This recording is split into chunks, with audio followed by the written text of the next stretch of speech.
Travel shooting ৩ পর্ব ২ কম্পিউটারের অভ্যন্তরীণ নিরাপত্তা বিঘ্নিত হওয়ার জন্য কী কী হুমকি রয়েছে। গত পর্বে আমরা কম্পিউটারের নিরাপত্তা সতর্কতা ও পরামর্শ সম্পর্কে বিস্তারিত আলোচনা করেছিলাম এবং জানতে পেরেছিলাম যে আমরা কম্পিউটারের বাহ্যিক ও অভ্যন্তরীণ ব্যবস্থা বলতে কী বুঝি। আজকে আমরা জানব কম্পিউটারের অভ্যন্তরীণ নিরাপত্তা বিঘ্নিত হওয়ার জন্য কী কী হুমকি রয়েছে।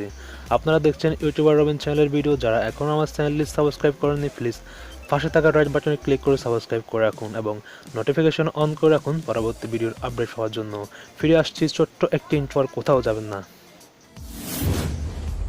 Welcome to our channel. Please click on subscribe button.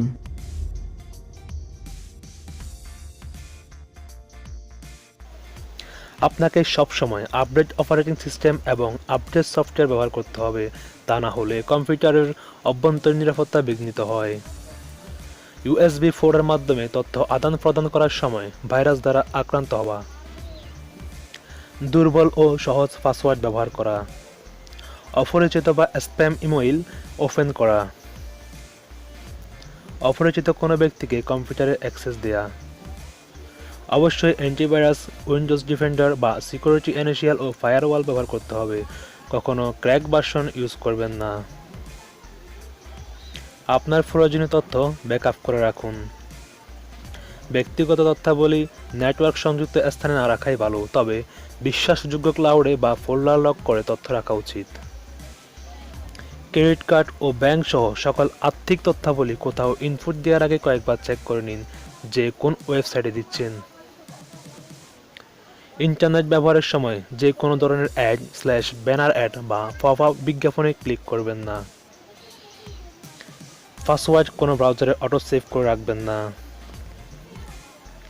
সামাজিক যোগাযোগ মাধ্যম ব্যবহারে সতর্ক হতে হবে আরও অনেক বেশি। ফেস করা বা ক্র্যাক সফটওয়্যার ইউজ করা উচিত নয়। কম্পিউটার ইউজার পাসওয়ার্ড ইউজ করা। না জেনে বা না বুঝে কম্পিউটারে কোনো ইন্টারনেট ম্যাটার বা মেমোরি ক্লিনার ব্যবহার করবেন না। না জেনে বা না বুঝে ব্রাউজার প্লাগিং ইউজ করবেন না। রিমুভেবল ড্রাইভের মাধ্যমে তথ্য আদান প্রদান করার সময় অবশ্যই স্ক্যান করে নিন।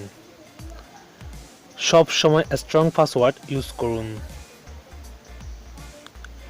আপনার সি ড্রাইভে প্রয়োজনীয় স্পেস রাখুন এবং ডেস্কটপ বা সি ড্রাইভে প্রয়োজনীয় ফাইল রাখা থেকে বিরত থাকুন। সাইবার নিরাপত্তা। সাইবার জগতে নিরাপদ থাকতে হলে 3টি স্টেপ সবসময় ফলো করতে হবে। 1. স্টপ মানে একটু থামুন। 2. থিঙ্ক মানে একটু ভাবুন আপনি কি করতে যাচ্ছেন। 3. কানেক্ট মানে এবার যা করবেন তার উপর নির্ভর করছে আপনার সাইবার নিরাপত্তা। সাইবার জগতে নিজে নিরাপদ থাকুন এবং অন্যকে নিরাপদ থাকার জন্য সহায়তা করুন। ভিডিওটি যদি আপনার ভালো লাগে তাহলে বন্ধুদের সাথে বেশি বেশি শেয়ার করুন। আপনি যদি আমাদের চ্যানেলে নতুন হয়ে থাকেন তাহলে চ্যানেলটি সাবস্ক্রাইব করে রাখুন। পরবর্তী ভিডিও পেতে আমাদের পাশেই থাকুন।